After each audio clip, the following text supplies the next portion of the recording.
വടക്കാഞ്ചേരി നഗരസഭയിലെ വിവിധ സ്റ്റാൻഡിംഗ് കമ്മിറ്റികളിലേക്കുള്ള വനിതാ സംവരണ സീറ്റുകളിലെ അംഗങ്ങളെ തിരഞ്ഞെടുക്കുന്ന നടപടികൾക്ക് തുടക്കമായി. ആദ്യഘട്ടത്തിൽ 5 സ്റ്റാൻഡിംഗ് കമ്മിറ്റികളിലേക്കുള്ള വനിതാ പ്രതിനിധികളെയാണ് തിരഞ്ഞെടുത്തത്.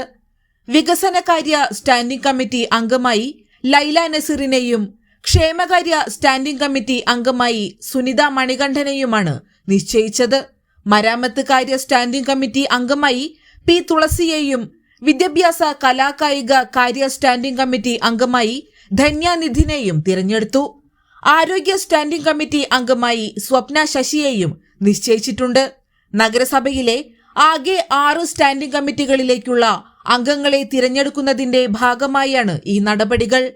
ധനകാര്യ സ്റ്റാൻഡിംഗ് കമ്മിറ്റിയിലെ വനിതാ സംവരണ സീറ്റിലേക്കുള്ള തിരഞ്ഞെടുപ്പും ജനറൽ സ്റ്റാൻഡിംഗ് കമ്മിറ്റി അംഗങ്ങളുടെ തിരഞ്ഞെടുപ്പും വരും ദിവസങ്ങളിൽ നടക്കും. എല്ലാ കമ്മിറ്റികളിലേക്കും അംഗങ്ങളെ തിരഞ്ഞെടുത്ത ശേഷം സ്റ്റാൻഡിംഗ് കമ്മിറ്റി അധ്യക്ഷന്മാരുടെ തിരഞ്ഞെടുപ്പ് വെള്ളിയാഴ്ച നടക്കും. ഓരോ കമ്മിറ്റികളിലെയും അംഗങ്ങളുടെ എണ്ണം നിശ്ചയിച്ച ശേഷം വരണാധികാരികളുടെ നേതൃത്വത്തിലായിരിക്കും അധ്യക്ഷന്മാരെ ഔദ്യോഗികമായി പ്രഖ്യാപിക്കുക.